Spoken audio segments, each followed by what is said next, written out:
8-10 ખેડૂત ખેતીના ભાગમાં ભેંસું છરતી હતી, રાત આખી 5 દિવસથી સતત આવે છે અને અમે રાત્રે જ આવી છીએ। આજ સવારના અત્યાર લગ્નમાં ડેલે પૂરવા આવી છીએ, કેસ કર્યો છે ફરિયાદી અને અમારે બહુ નુકસાન થયું। કપા વીણેવો હતો 60, 70, 80 વીઘા જેવો આખી સીમમાં કાયમ આવે જ છે, દરરોજ આવે છે સતત।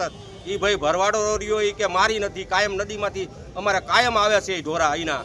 એટલે આની વાય કાર્યવાહી કરી, અમારે કેસ કર્યો છે। આનો કપા અમારો બધો ખેરી વાયરો છે અને રગડી વાયરા બધાના ભાગ, કોઈના બકાલા છે, બધું છે। એટલે આની કાર્યવાહી અમને તાત્કાલિક આનું વળતર મળ્યું કરો। પશુ છે, પશુ ભરવાડના છે। અત્યારે તો 25 તરી લાયા છીએ, પણ અહીંયા હજુ 25 તરી વગડામાં છે। હા, હજુ વગડામાં છે અને હાંકવા જવાના છીએ અમે અત્યારે। માંગ શું, અમારે આ કેસ કર્યો છે એનું વળતર પૂરેપૂરું મળવું જોઈએ।